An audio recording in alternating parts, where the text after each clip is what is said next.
I was sitting watching the telly at home, actually, when you came on, Robert, I think, for one of your first performances, and I thought, God, that guy's so clever. It was just so clever, all of the wordplay. I think exactly the same thing. Do you? Good. You're brilliant. Not so sure about the dodgy tank tops, though, Robert. Well, yeah, it's everyone's got to have some sort of fashion mistake, haven't they? Go on, listen. No, I would. I wear Robert. what I want. You look lovely, no, I like tank tops. Oh, yeah. Cool. Now, you were very out there. You were very out there in your performance, mentioning Asperger's. But your diagnosis came later on, is that right? Well, my diagnosis... Well, firstly, I have to say this is slightly ironic, because it's actually my day off. So instead of having a day blocking out the world, I've come onto a programme talking about how autistic people should have time blocking out the world. Sorry. So I was actually diagnosed initially when I was 20. But the problem is you then have to have a specialist diagnosis. And it's like asking someone who's having trouble getting their life together that in order to get help to get their life together, they first got to get their life together.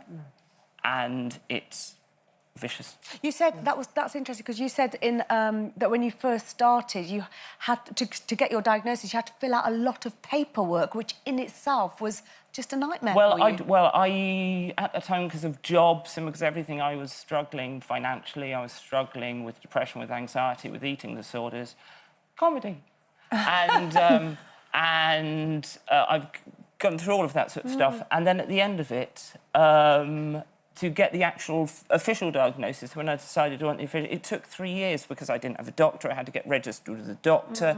Then I had to...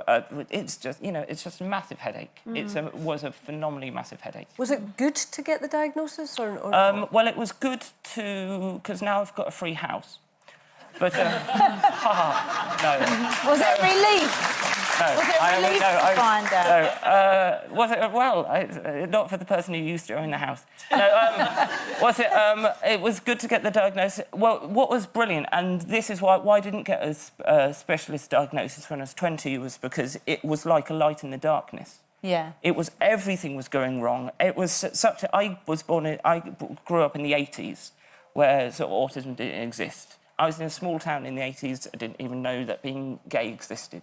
When I went to educational psychologist, they said I was cross-lateral, which basically means my strong eye is the wrong way round from my strong hand, which basically means we don't know what's wrong with you. What's wrong with you? Yeah, so we're going to say something. So did you go to a special school, or did you just go to a normal? No, I won't say my school was either special or normal. It was like a state school in Crawley. Yeah. It was a nice school, but I think the problem is if you're doing average, if you're a genius. No, if you're doing average, then schools, they don't worry so much because you're getting by. But there's lots of people who, like the just about managing, the struggling, who shouldn't be just about getting by. They should be performing to their full potential. Yeah. And they should be given help to do that. Yeah.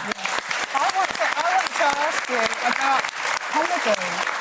Do you find that... How does comedy help you? Well, Because it's a big challenge, isn't it, to stand up? Well, basically, what they do for kids now is they do CBT, which is putting them in tricky social situations. So if you imagine doing comedy, travelling to gigs, you know, when I started comedy, I couldn't walk into a pub on my own because I was 8. No, I couldn't walk into a pub on my own. I couldn't sit down on public transport because of eye contact, all this sort of different stuff. So I've had, like, 13 years of full-on CBT in the most tricky situations, and now I'm glad to say I've cured autism. Yeah. So, Robert... No, Robert, unfortunately, and I know you're a man who likes a time check, unfortunately, we are running out of time. And I really want to tell people that you've got a tour coming up. All right. And that we're going to put all the details of Robert's tour next year on our website, so please do look out for that. Cool. Robert, thank you very much indeed. Thank you for having me.